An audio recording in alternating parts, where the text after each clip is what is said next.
I think we are live. So, welcome everybody to our weekly Tuesday afternoon live stream. This week, I am your host, Dana Morningstar, and with me is the lovely and talented Angie Atkinson. So, Angie, welcome.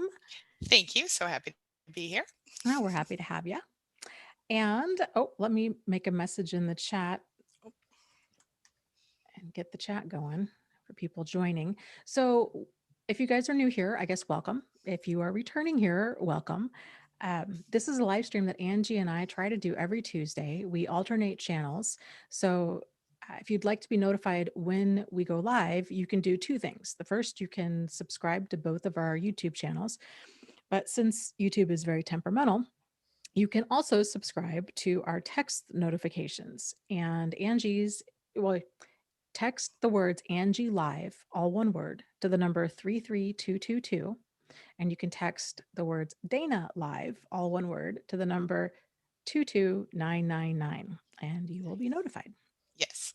So, yes. So, with that said, uh, the topic today, we thought we would kind of talk about uh, doing a glow up, like what that looks like, kind of this next chapter in your life. And so I guess Angie, let's hop into it. Tell people who don't know what is a glow up. So I think this is a term the millennials or Gen Z invented, but we're going to Mhm. use it anyway. I like it. What it basically means is changing. I think initially it meant like your look, but we're going deeper than that. Changing yourself to be a better version of yourself, as in glowing.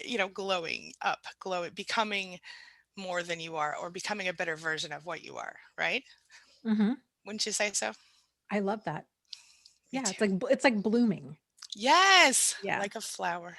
like a Mhm, flower. Yes. mhm. I love it. Yes. So I guess talk you for people that are new here, they might not realize just how much of a glow up you've had going on over gosh, the past year or so, not even maybe 6 months to a year, and you look phenomenal. Thank you. You've always been super cute. Uh, so, there's that. But if you don't mind, talk to us a little bit more about your whole glow up process and what that means to you. Okay. So I guess it really started like right after I went no contact with my mother. I I held off and lost 100 pounds in 18 months. But then life changed and things happened and I ended up gaining about like 40 of those pounds back, and being 5 feet tall, it probably looked like 70 or 80. So I was just about to look on my phone and see if I could find a picture for you, but anyway, it doesn't matter. Um, what happened was I had a moment where I sort of literally thought I was about to die. I was just telling Dana about this right before we started Mhm. today, where I had this, I had an episode. I don't know what happened exactly, but I ended up passing out and not, I thought, I really thought I might die. I ended up calling all the people in my life and saying, hey, just so you know, if I die, these are the things you need to know. And that was a big wake up call for me. So at that moment, I started to try to get my weight back under control, but that's really just one tiny little piece of it all. So I did that, but the overall glow up, I think, starts anyway. So I've lost the 40 pounds and I'm working on getting back to what I would consider to be a healthy weight. I'm not quite there yet, getting there. Mhm. um, but it's not just about like what you're eating or what you're doing with your body. Those things are part of a bigger picture, right? And those, that is the picture of, for me it becomes self-love, right? But it started as, okay, look, I just got to accept myself for what I am right now in any given moment. And at the moment that I had to do that most recently, which was 40 pounds ago, um, I was having a hard time with it. And I found all the reasons and all the things that were wrong with me and etc. So I guess this happened starting about June of last year, that I kind of had to revamp my glow up because I was kind of doling out. I Mhm. just Mhm. made that up for you. Um, so it did start with the weight loss, but then it went on to reminding myself of all of the positive qualities, and just kind of um, being okay with getting older, but also I think a lot of you might notice I've changed my style a lot. Maybe a little, I guess. I'm still wearing a little bit of red lipstick Mhm. sometimes, but it comes from I've kind of simplified, and I don't know how to explain it, Dana, but I guess it's a matter of becoming confident in myself in a way that I wasn't before. Like, okay, this is just who I am. This is what I got going on. I'm just going to embrace it Mhm. and not try to be anything I'm not. So, I mean, for the most part, I'm not really a blonde, but you know. Your So that secret's safe with me. Nobody else has to know. shh, don't tell anybody. Right. but but it's just fun for me, and also it makes me look less like my mother, if I'm being honest. So that's I'm kind of Mhm. sticking with it for now. So, but other than that, I'm this is what I am, and I'm proud of that. So I don't know what the point of all that was, but I'll tell you this: what it means. I think, and was something that Dana and I talked about before we came online today, was for me, it was about first accepting who I am, and being okay with that. And then not just accepting it, but going, you know what, you're okay, you're pretty good, I like you, and falling in love with yourself a little bit. And I think every survivor has to do that, because when you grow up or you are long term traumatized by a narcissist in any way, but especially growing up with one, you don't really even know that you're okay to begin with. And I've talked a lot about having felt like I wasn't a whole person, etc., or not as much of a person as other people, or not a real person. And so when I finally recognized, okay, you know what, I am a real person and I am okay, and there's nothing wrong with me per se, you Mhm. know, that changed everything for me. And now, anyway, my point is, I think a lot of us don't love ourselves, and we don't even can't even fathom the idea of it. So I think for a survivor of narcissistic abuse, self-love, or being able to love yourself, actually love yourself, that's the glow up, isn't Mm. it? And the Well rest is said. all, yeah. What are your thoughts? Yeah, 100%. Um, but some of my thoughts is, like you mentioned, having that glow up stemming from a place of self-love. Mhm. And I know for me over the years, when I've tried to do kind of these massive overhauls to my life or my appearance or a little bit of both, it was coming from a place of shame Mhm. and kind of self-loathing. Like things I didn't like. Like I was disgusted with my body, or I was disgusted with certain habits I had. And um, the problem with that is, even if you're getting the results, that feelings of disgust and shame are still there, and that's just a really hard way to live. Yeah, and you And can't hate yourself happy. right, Mhm. right. And um oh man, that's so deep. I love that. You can't hate yourself happy. Isn't that the truth? And It is. so that's been one of it's interesting because all of this ties in, like you're saying, healing from narcissistic abuse, and kind of looking back, 10 years ago, what I thought healing was versus what I believe healing is today are two very different things, and they kind of build upon each other. Like there's that first stage in healing where you're basically trying to not feel so emotionally devastated, Mhm. or you're trying to get rid of the anxiety or the suicidal feelings or the depression or the overwhelm, or missing them, right? And then in time, when all of that is able to be resolved, then it starts the self work. And that's kind of where things get interesting and, well, I guess challenging on a different level, but they can also be profoundly rewarding and even fun.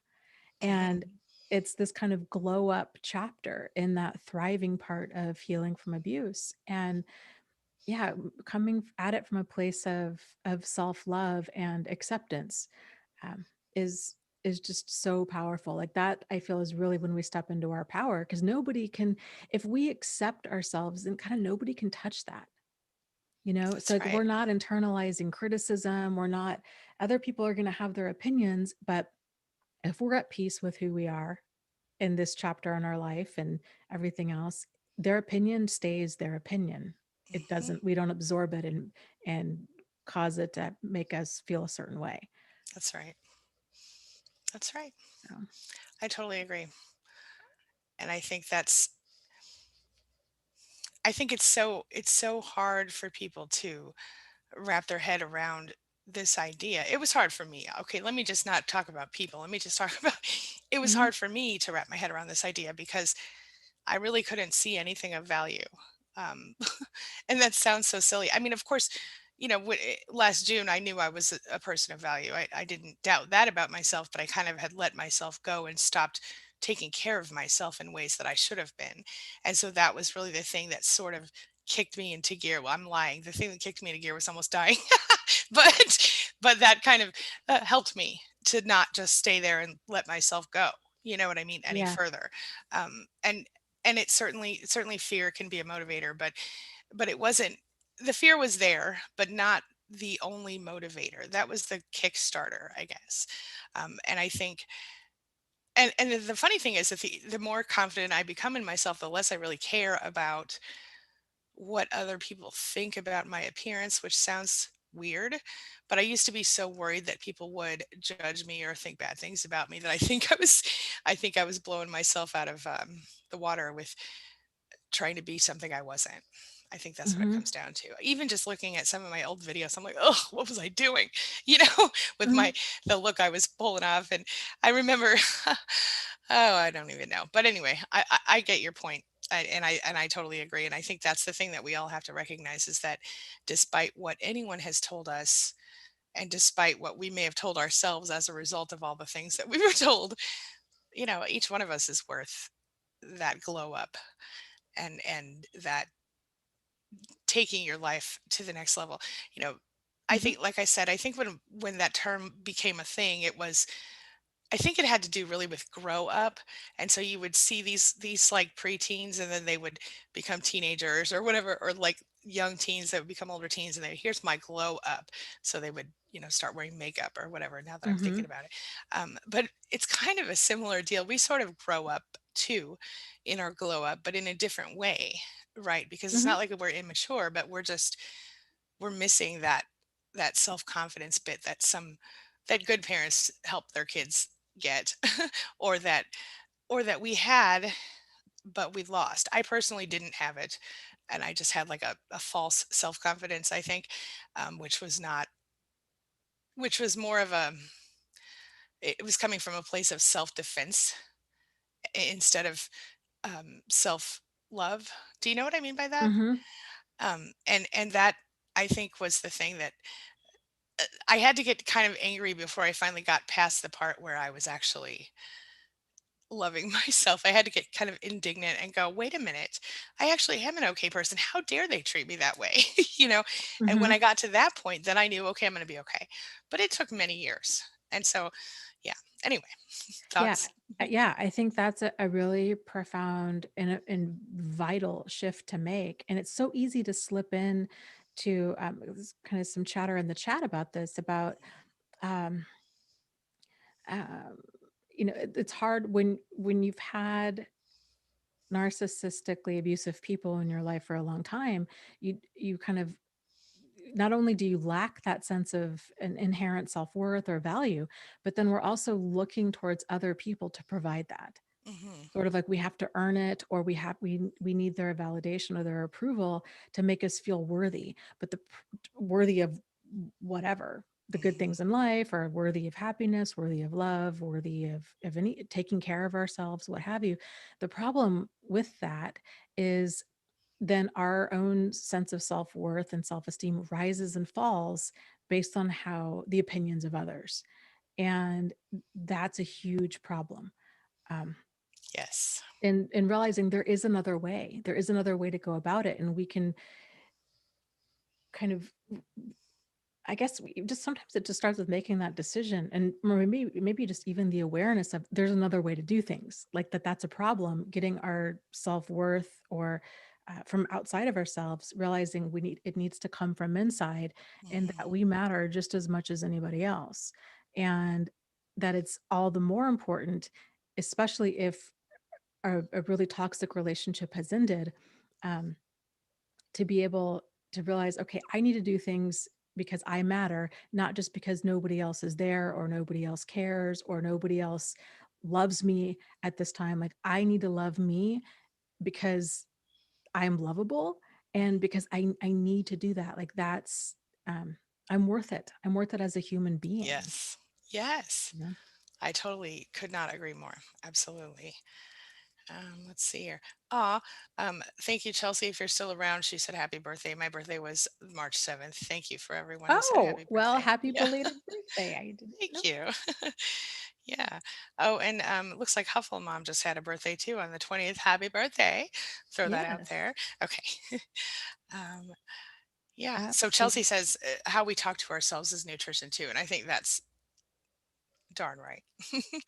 Powerful stuff. Yep. Yes. Yep, absolutely. And I think that that glow up concept, thinking about it as you're glowing, it's that light from within, and that light from Yes. within comes from being nourished. And if we can Hmm. take those actions instead of waiting for nourishment to come to us, Hmm. right? Like, oh, I'm going to wait for somebody else to see my value, or wait for, I don't know, a parent to start approving of me, or I'm going to wait for this abusive person to change. We're starting to have it come from within. And the cool thing too about having it come from within is that you can start now. Like, you don't need to wait until you're in a good mood. You don't need to wait until you feel completely, you don't need to wait till you're healed. You don't need to wait until you feel worthy of love. It's Hmm. making that decision and then start nourishing yourself on a daily basis. Kind of next thing you know, you've stepped into that. And then now you're living that. Absolutely. And just to play off on the part you said about the light, I totally love that. I always I always say, the reason that narcissists are so attracted to empaths, which I know narcissists are attracted to whoever, but Hmm. but this always helps me. I always think, they want to consume your light because they're dark, Hmm. right? So you have this light and they try to dim it or suck it dry or whatever. And so you can sort of reignite it with the glow up, right? Yeah. On a metaphorical level. I like it. I agree 100%. I mean, it's that life energy, and that life energy, we get really connected to it when we get in tune with not only our self-worth, but like our wants and needs and thoughts and feelings, and Hmm. reconnected with what nourishes you and what drains you, and um, what's empowering, what's disempowering, what's uncomfortable, what's comfortable, all of these differences. That's when you start reclaiming your power and really step into who you are as a unique person, Hmm. because everybody's road to that glow up is going to be different. And that's kind of the cool thing, is the differences between people. Like, Yes. we all have our strengths and weaknesses, we all have our areas to work on, and we all have certain things that nourish our spirit that might bore somebody else to tears. It's Yes. like finding out who you are and then doing more of that. Yeah. 100%. Yeah. Yeah. I have something from the chat, and I don't know. It's not entirely on topic, but it's important. Sure. Um, so MJ says, I feel like I have brain damage from narcissistic psychopath abuse. Now he's taking me to court. I want to touch on the part about brain damage because there is some evidence that that's actually a possibility, um, because of the way that your neural pathways are reformed based on your behavior and their behavior during the abuse. Is that something about? Hmm. You know about all that, right? Yeah. Yeah. So the good news is that it's possible to sort of fix it, because your brain is neuroplastic, meaning it can be changed even well into adulthood, even as an older adult. So um, you can do that with mindfulness. Dana, do you have any thoughts to share about that before we move on? I Hmm. don't know. Okay. Yeah, I think a lot of those feelings of, I feel like I have brain damage, um, well, there's kind of a lot to it, but I think a lot of I know. them can help be resolved, um, because well, I think in large part they're due to a lot of stress, Hmm. ongoing stress. Stress just wreaks havoc on a person's whole body, mind, body, spirit, you name it. And so, kind of realizing that a lot of what we're experiencing, it's these um, profound differences and changes that come with living under extreme amount of stress on a regular basis. So, um, in addition to, there are changes that happen in the brain due to abuse, but I really feel like focusing on resolving some of that stress and learning how to um, to process it as it surfaces is time really well spent.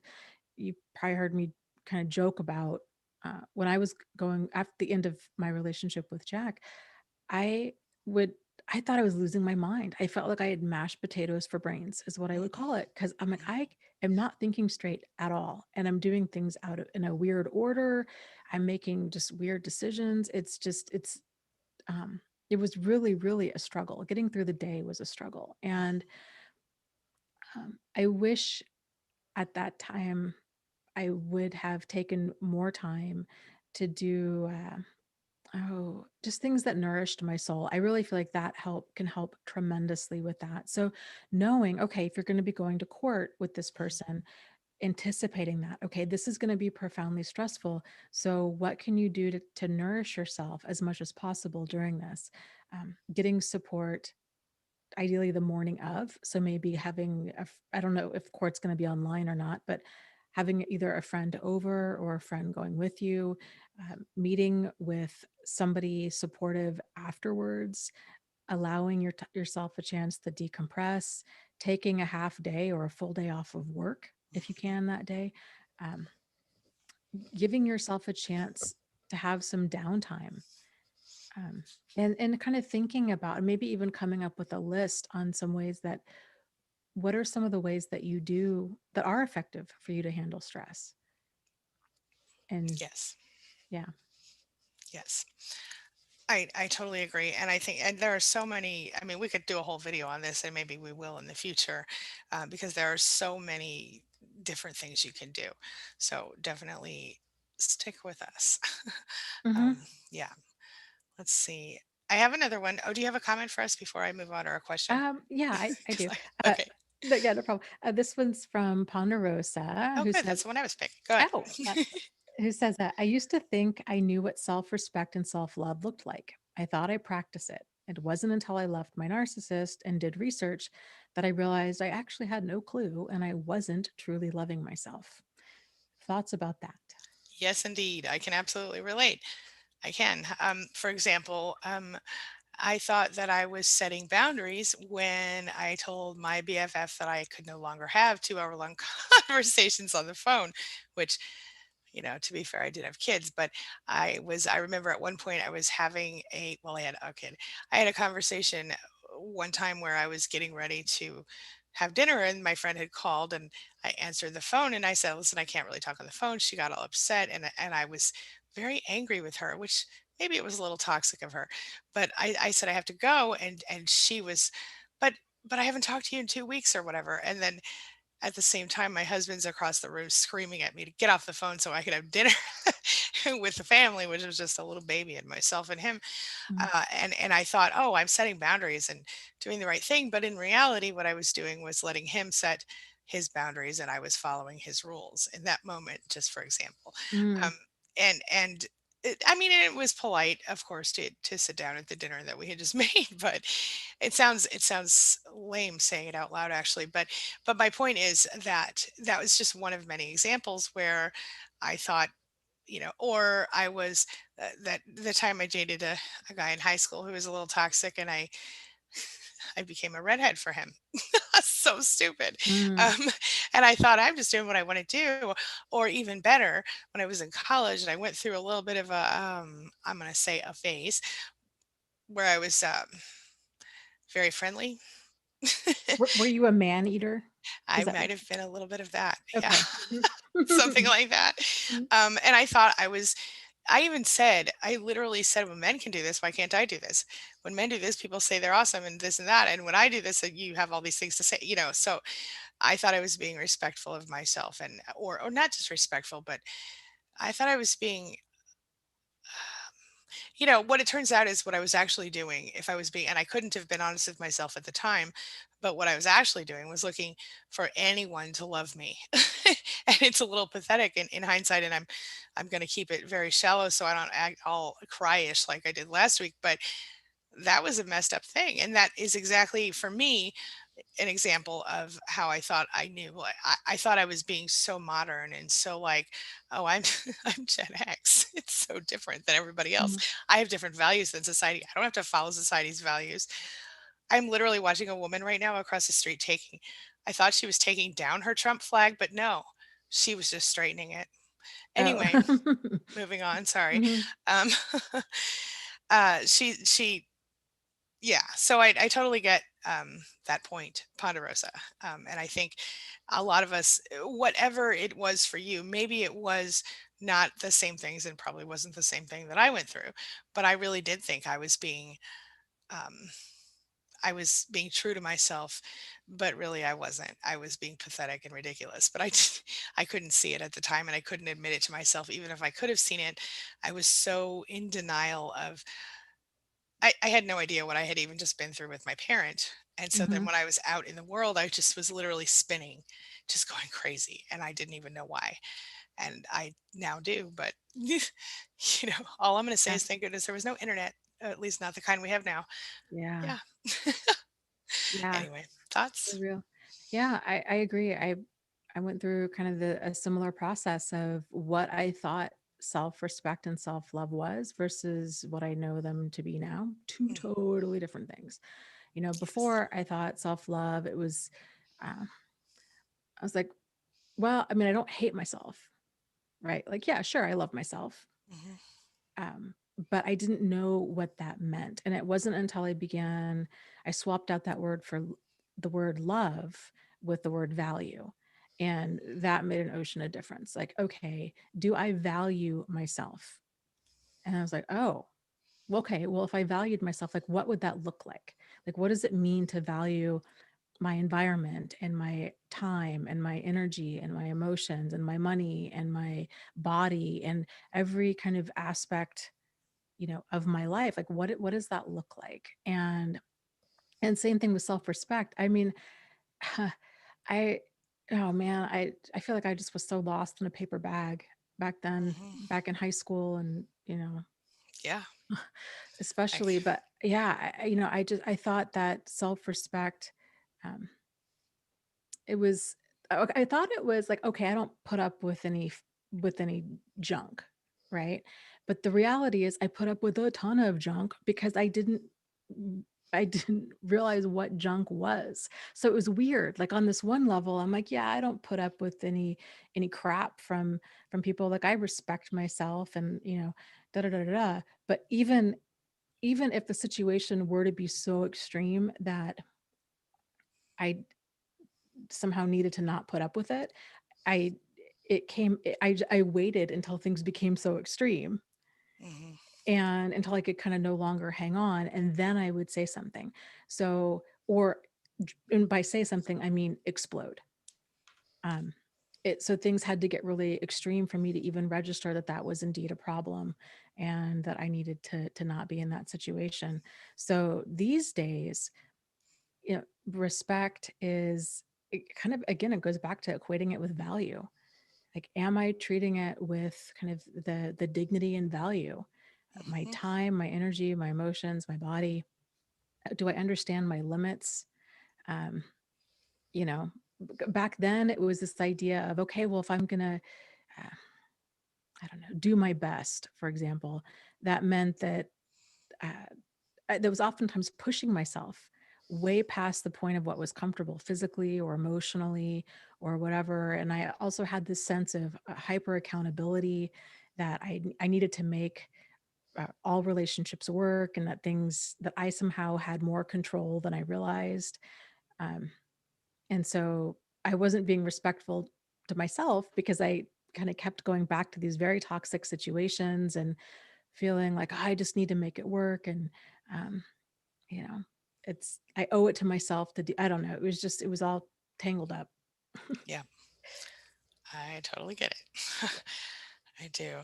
I have a concern I just need to voice really quickly. Sure. MJ says that they have appendicitis. Oh, okay. You can die from that, so please go to the hospital and get the surgery. I'm just gonna put it out there. As far as I understand, if your appendix actually bursts, you will die. Am I wrong? You definitely can. Okay. Yeah. So please take care of yourself. Even if you think you don't care right now, it it's not worth dying over. Please, please, please go to the hospital. I'm sorry. I just want to throw that out there because I'm seeing a Hmm. lot of that in the chat, and it's just very dangerous. Please be careful. Okay, moving on. Um, Yeah. Where were we? Sorry, Dana. I see it, r- several different comments on it, and I felt very concerned. Sure. No, I'm glad you caught that in the chat. I didn't see that. Yeah. Okay. Um, Do you have another comment for us or let's question? see. Let me. Oh, I have one from Darlene. Okay. While you're looking. Okay. Darlene says, I had my first situation of not caring what people think just the other day. Someone gave me some skinny jeans despite me being very heavy. When she commented on society's views of people our size wearing skinny jeans, I said, I'm 59. I'm never going to be sexy. I wasn't insulting myself. I was saying it doesn't matter. Rock on. Wear those skinny jeans, baby. I mean, seriously, Hmm. because who cares? I mean, I'm there. I'm to that point where I don't care. And I don't love skinny jeans. I mean, I'll wear them if they're stretchy, but I just don't like the way they feel on my body otherwise. Um, Hmm. but if I want to wear them, I'll wear them and I'll be like, look, don't care. That's Hmm. why, you know what I'm saying? Yeah, I feel that way. I think that's awesome. And it feels so good when you get to that point where you're just like, you know what?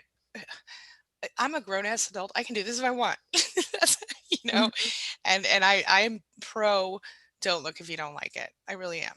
I mean, within reason. I mean, don't be ridiculous. I'm just kidding. Hmm. I sometimes struggle with people who, and I probably have been one of those people at times where, you wear things that um, you're not comfortable in. That's where I'm at in my life. I need to be comfortable. I used to think fashion was more important than comfort. Not Yeah. so anymore, my friend. I used to buy things a smaller size just because I could fit into them. And now I buy things a bigger size just because it's more comfortable. you know, maybe not a huge size, but if I have to, if I'm between, two different sizes, I'm gonna size up because I don't care what the number is. I want to be comfortable. So I get it. Thoughts, Dan? Hmm. Yeah, I agree. I think it goes back to kind of doing more of what just nourishes your soul. Yes. And um, yeah, breaking away from that need, that feeling, oh, I need to fit in, or the, oh, I'm afraid of being rejected, or these kinds of things. Just finding out, like, okay, what do you like, Hmm. and going with it, and then Yep. kind of just being unapologetically you. Like, if you're not hurting anybody else, and if it's something that makes your heart smile, then go for it. Absolutely. Yep. Yeah. Yep. I like this comment from Huffle Mom. She says, well, I liked it until I read the never part, but she says, I've never felt like I glowed from within. Most of my abuse happened during the all important formative years of childhood. My abuser said it happened because I was bad. Sadly, I believed her, which I think I can relate to that. With that being said, I think you have a job here, Miss Huffle Mom. Mhm. And I think what you need to do is work on finding that spark in yourself so that you can like start that. You know, I'm using spark and fire like a fire in it within yourself to start that glow. You know what I'm saying? Because we all have it. It's not something that just special people have. Everybody has the ability to glow up, as Dana and I said earlier, from the flow up. you know? Yeah. Yep. um, so yeah, I think that's an important thing. And maybe Dana, maybe Helpful Mom is a great example of someone that we could help if we did that project we were talking about earlier. Oh, yeah. Okay. Yes. Yeah. And right after that, Jennifer says, I feel like because I still have to deal with my narcissistic ex with whom I share a child, that because of their new ways of manipulating, it feels like this is forever in my life. It's a horrible feeling. And it started with my mother in childhood.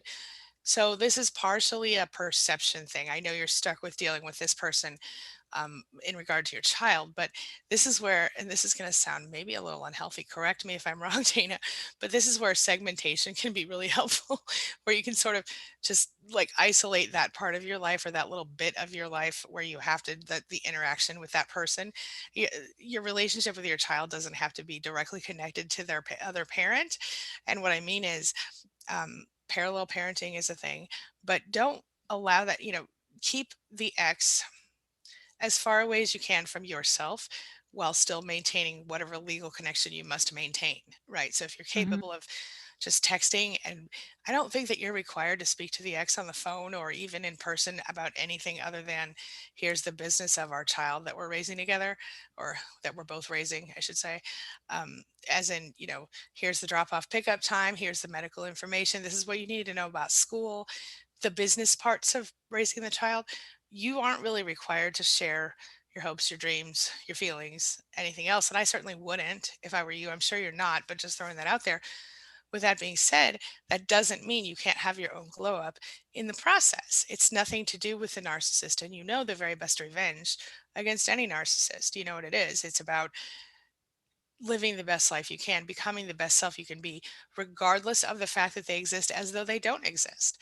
Because at present, your ex only exists as almost a business partner in raising that one child that, or the however many children you created together, not anything else. That person doesn't get to be any other part of your life. They're like a business partner that you will end your affiliation with at the beautiful age of 18, although don't wish away your child's childhood. That's easy to do.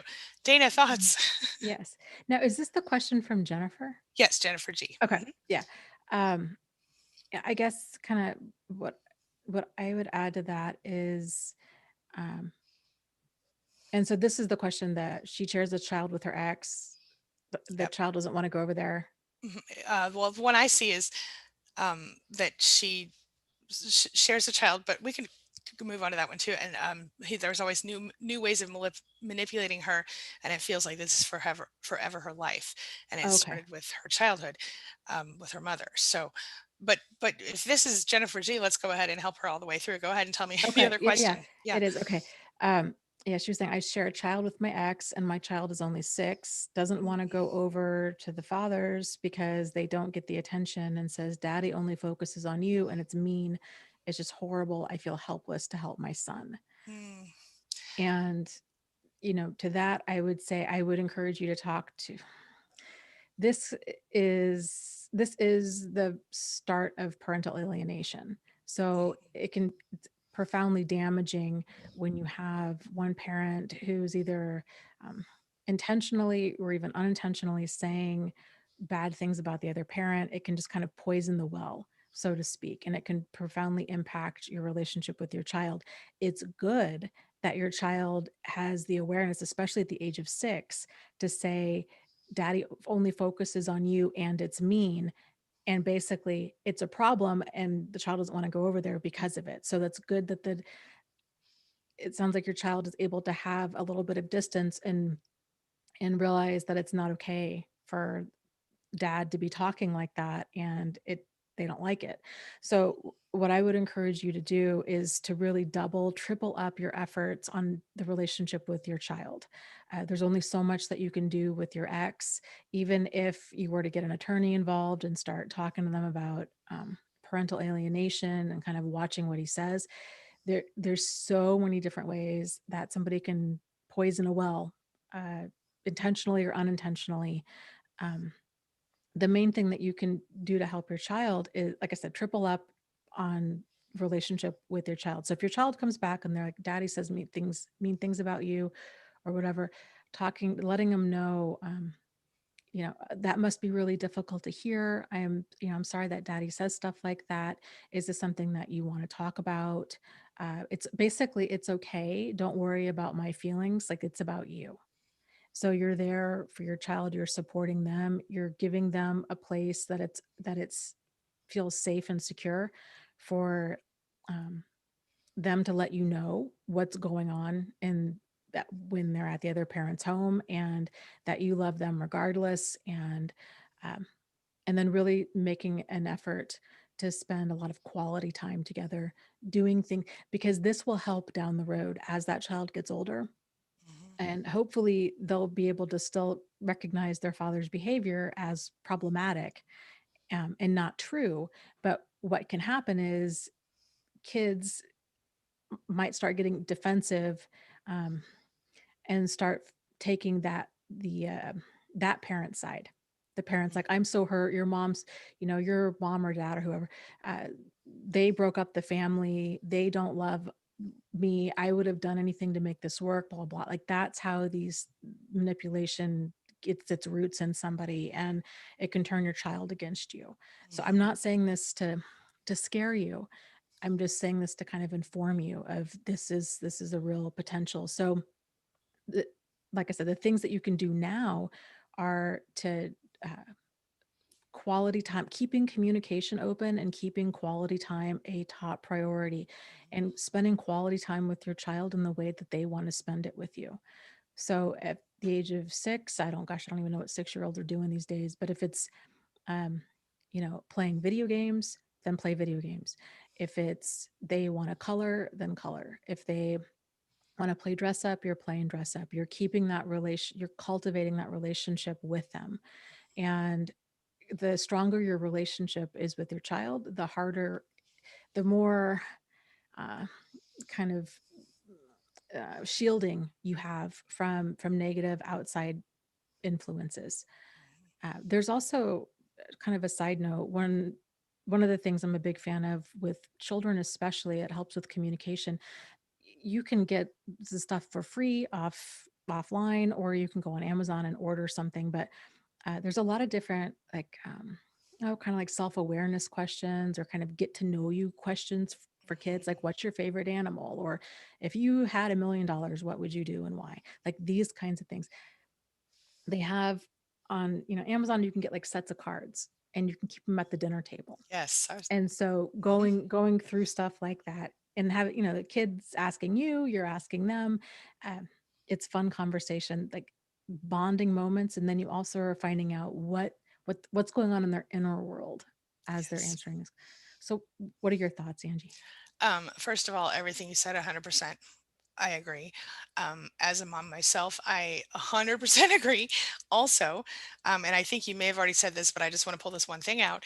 Validation of that child's feelings. So if they come home and they say, Dad said blah, blah, blah, blah, blah, how did you feel when Dad said that? And then whenever they say how they felt, you can validate their feelings without talking bad about Dad, right? So you can say, they say, oh, I didn't like that. It made me feel bad. I understand that make you feel bad. And I understand that you didn't like that. And I would have felt bad too if I heard that, you know, um, but, you know, change subject to something better, or why does Dad talk about you, Mom? Well, Dad and I had our own problems, but don't worry. We both love you so much and da da da, da, whatever. It's very difficult to not talk bad about the other parent, especially when the other parent is bad.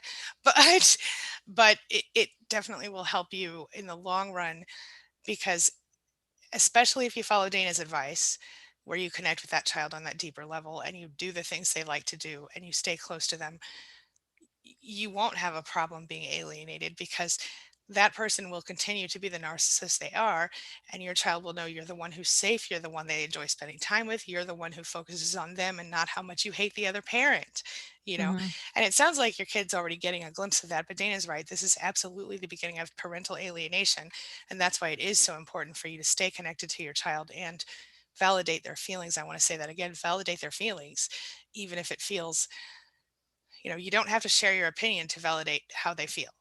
You know what I mean? So, Hmm. oh, I really feel horrible when Daddy says this or that. Okay, well, you know what, honey? I understand. I would feel horrible if I were you in that situation too.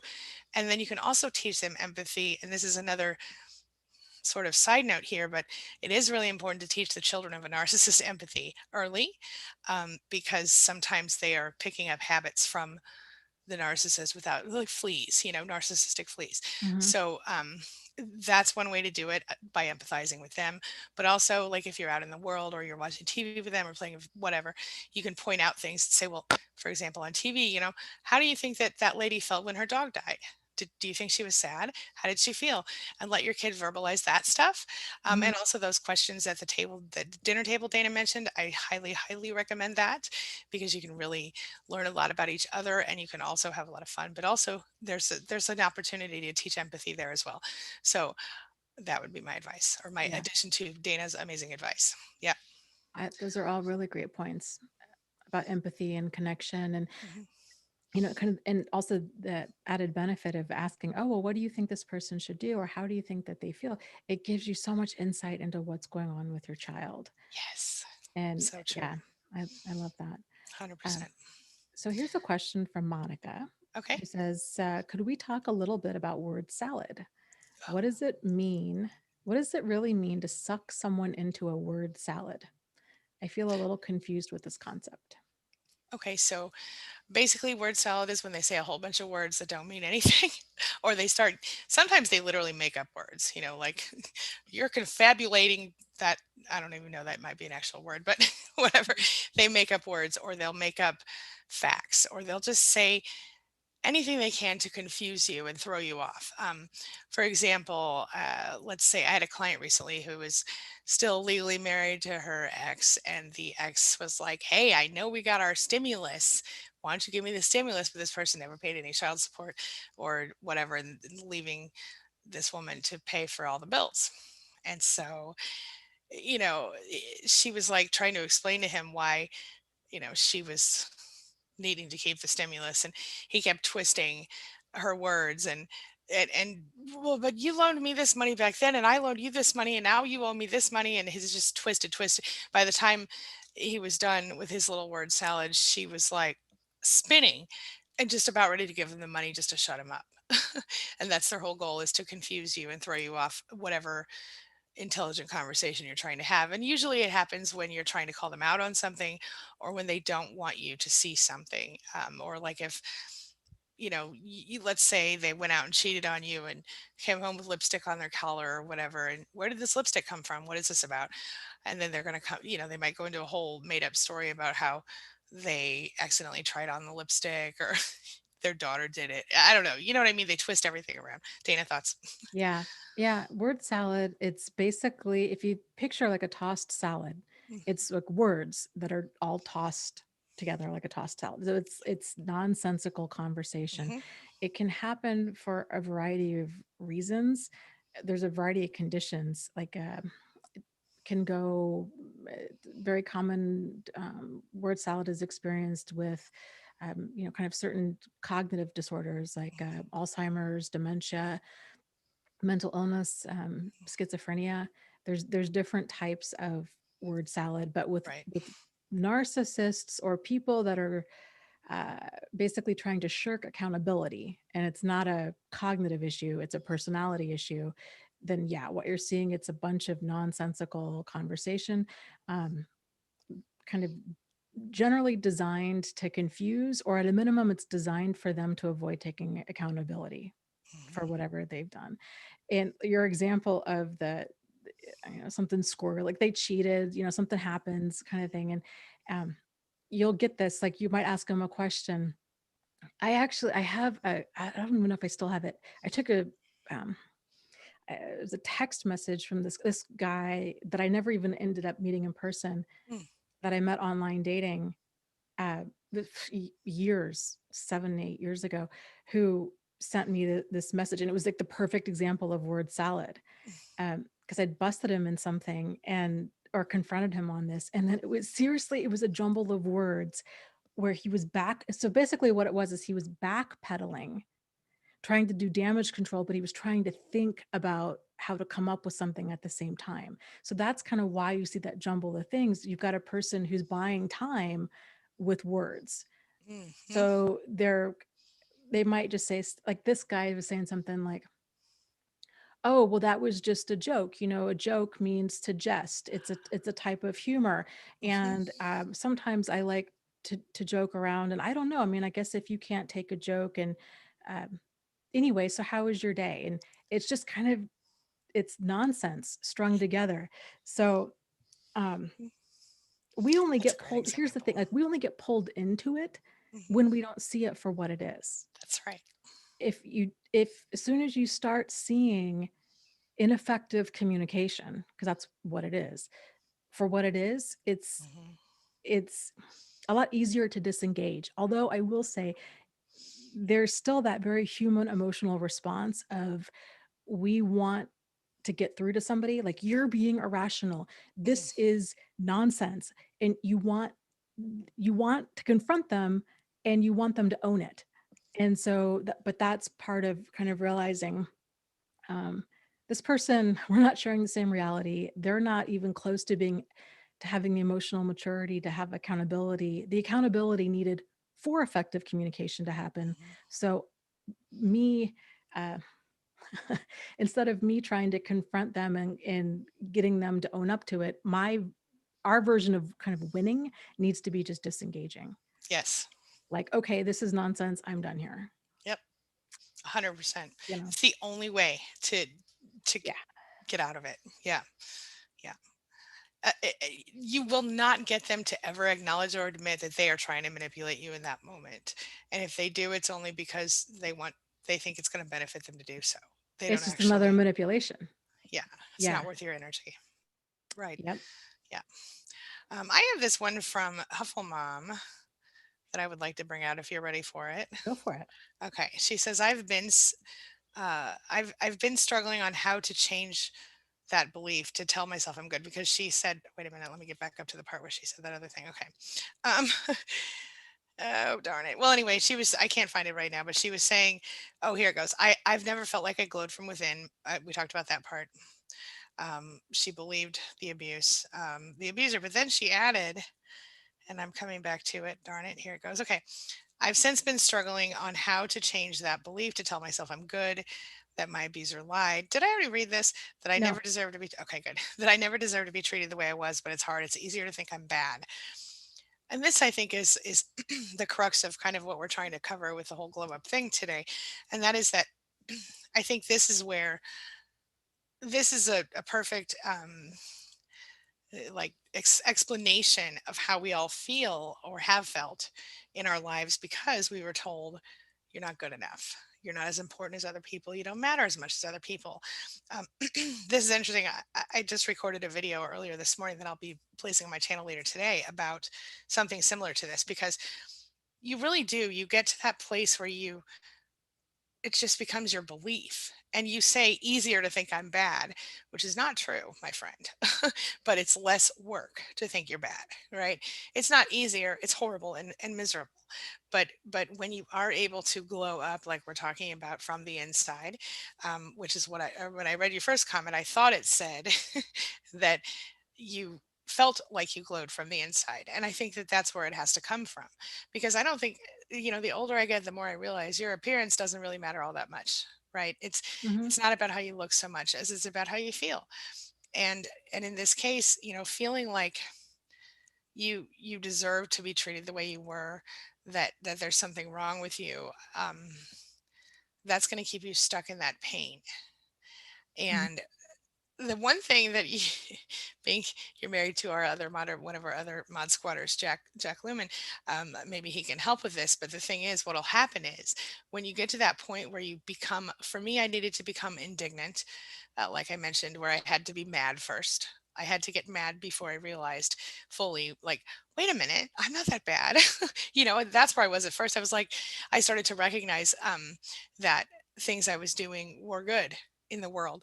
And I did. I got very angry. And I think I can tell you right now, for example, one of the things that you do good in the world is come and show up here and help us and our other and the rest of our community that we all share to heal and to be seen and heard in ways that they wouldn't be if you weren't here. We are grateful for that. And I could probably give you a million other things, and I'm sure your lovely husband could do the same. But be prepared, my friend, because when you get there, you might get a little cranky and you might be like, I will not take that crap anymore. So be careful. But yeah, I think it starts with taking a step back emotionally and looking at yourself logically and thinking, from what I've heard about you, you're a pretty good mom. Your kids know they're loved. Despite the struggles you guys have had, you have managed to keep your family together and whole and healthy. And those are big, important things. So, I mean, healthy, I think, is all relative anyway, but we all have our different issues. I just think that you should give yourself a little credit and recognize that you do good things in the world, and that's not what makes you good intrinsically. What makes you good is that you're a good person in your heart. But you have to get to the place where you realize that those people who abused you mentally, verbally, and otherwise, and I'm thinking your mother's one of those people, your father maybe, those people especially, the longer you allow yourself to feel like you're bad, the longer you allow yourself to think that you did deserve that treatment, the longer you're sort of doing their work for them, the work of being they're letting them continue to control you from wherever they are today, whether it's here or not, here on this planet or not. Um, it's what it comes down to. So try, if you need to do so, hello, if you need to do so, my son just got home from school, if you need to do so in a way um, that you have to be angry or you have to do it to in spite of your abusers, go ahead.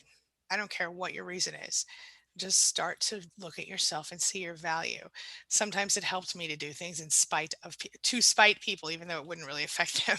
But in my mind, I thought, I could, if I, well, they don't want me to do this, so I'm going to do it anyway. Oh, and then I would be successful at that thing, and whatever it Mhm. takes.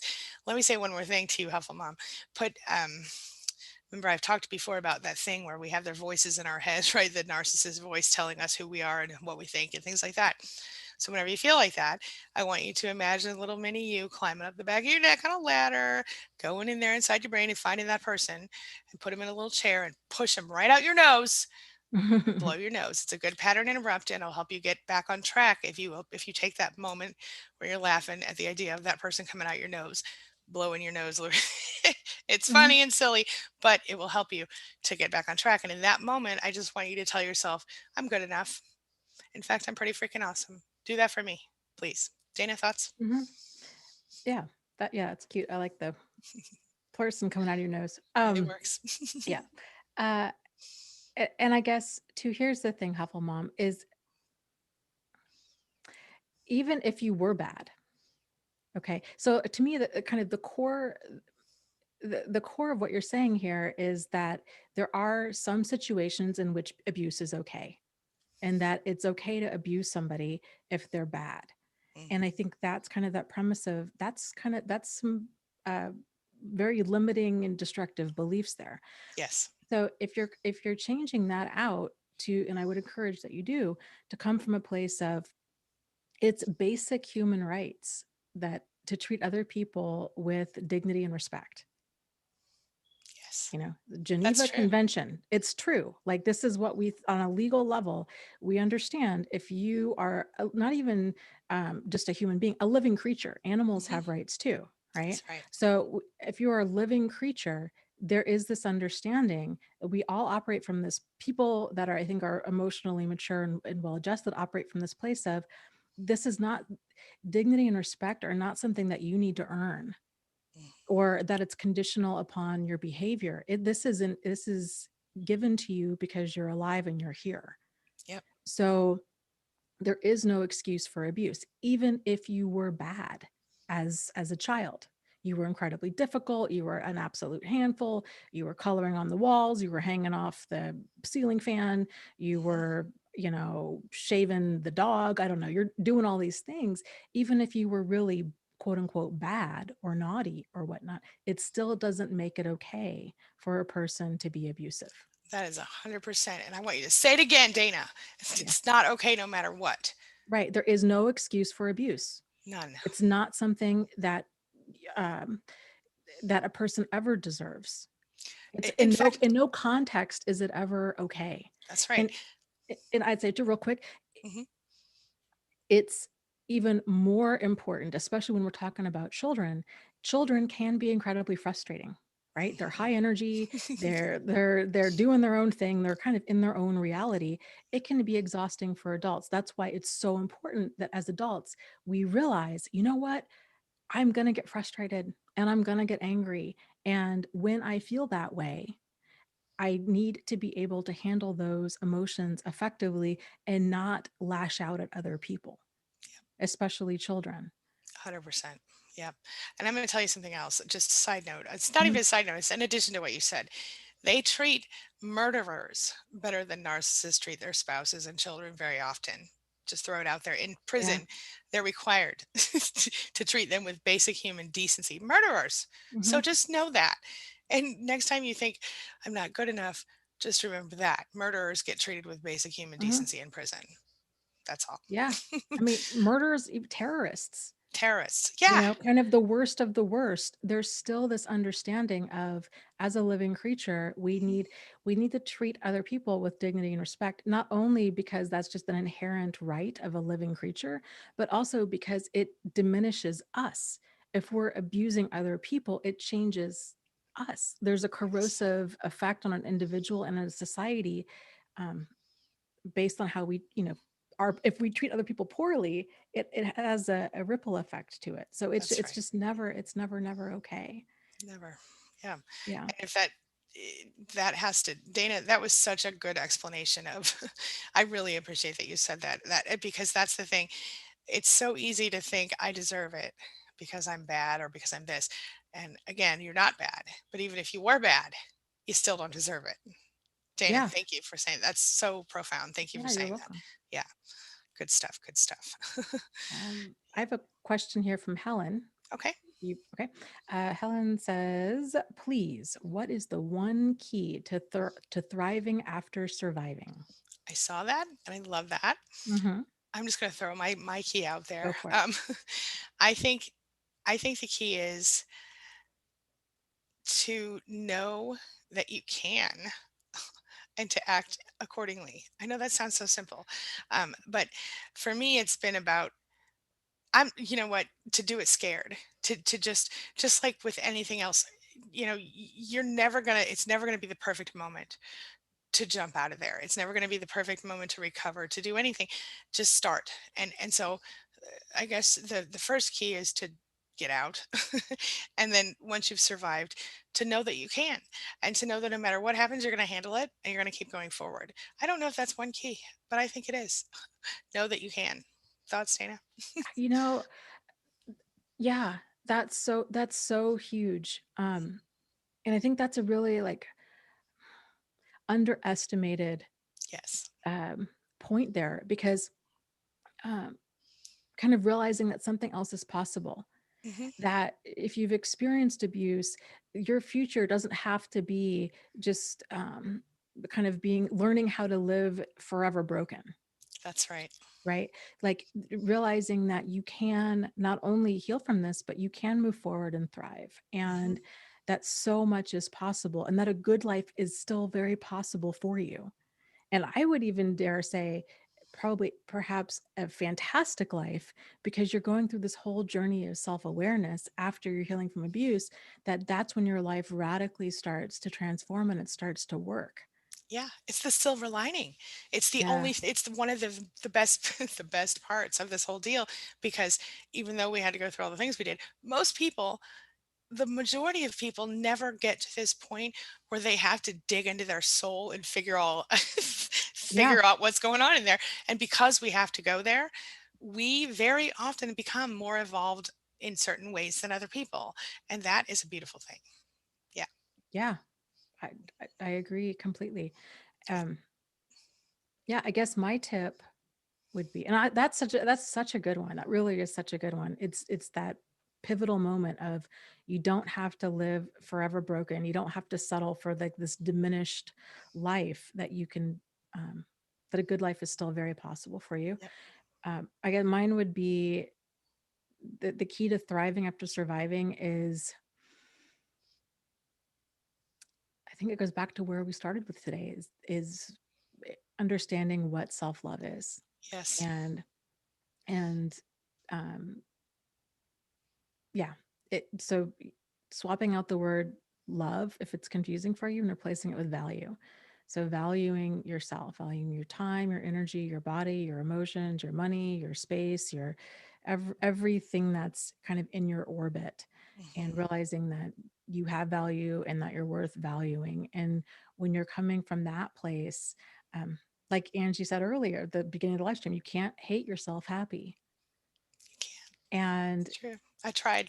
It doesn't yeah, work. I think we all, oh boy, girl, I hear you. Yeah. And Yeah, realizing that it's, you know, loving yourself, like you're worth loving, that you're worth valuing because you're here. that's Again, right. it's not something that you need to earn or any of that. Just you start treating yourself with value, your whole life radically begins to change, because then you start realizing what's working.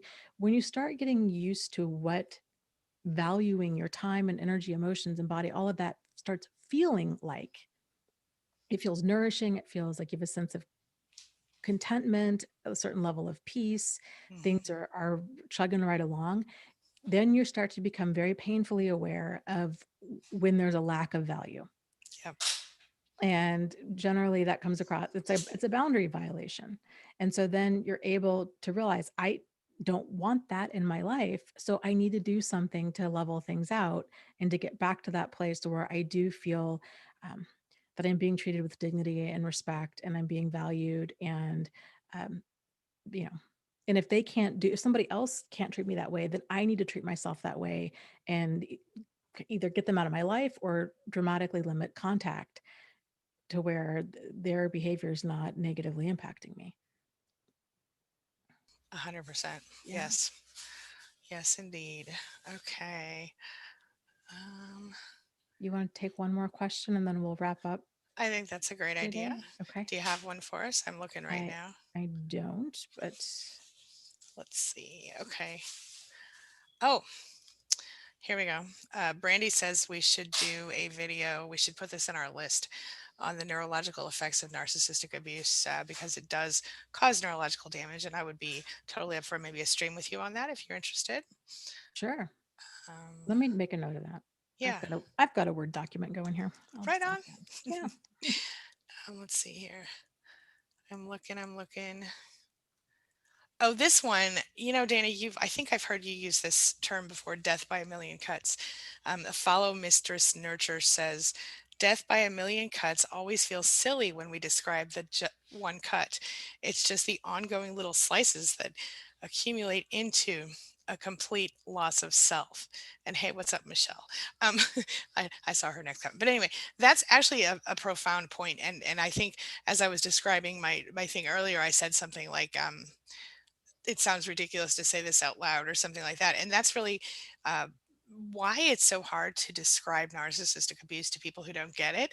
And that's why so often survivors come together because no one else gets it. But that's the truth. Death by a million cuts always feels silly when we describe just the one cut. It's the ongoing little slices that accumulate into the complete loss of self. I think that's profound. Any thoughts, Dana? Hmm. Yeah, and that's one of the challenges kind of with seeing abuse as it's happening, Hmm. because one little cut, it's kind of easy to deny, like, oh, that didn't hurt that bad. Yep. I've had things I've experienced worse. Other Right. people have it worse. And so it's easy to kind of minimize or justify, and but then it keeps happening. And then so Right. do the justifications and minimizations, and the damage keeps being done. And it can result in us erasing core parts of ourself. It can result in kind of silencing things, a lot of what's known as like masking. So you're becoming a very different person around the abusive person at first, but then you start living that way. And then in time you realize, I don't know who I am, Mm. because so much of our identity is again, it's like we are talking about earlier, it's coming from outside of ourselves. So we realize, okay, if I'm going to be accepted and loved, then I need to first kind of get a feel for what Mhm. other people accept and what they love, and then I'll just become that. And it might work in the short term, but long term we're not living an authentic life, and there's a lot of pain that goes along with it.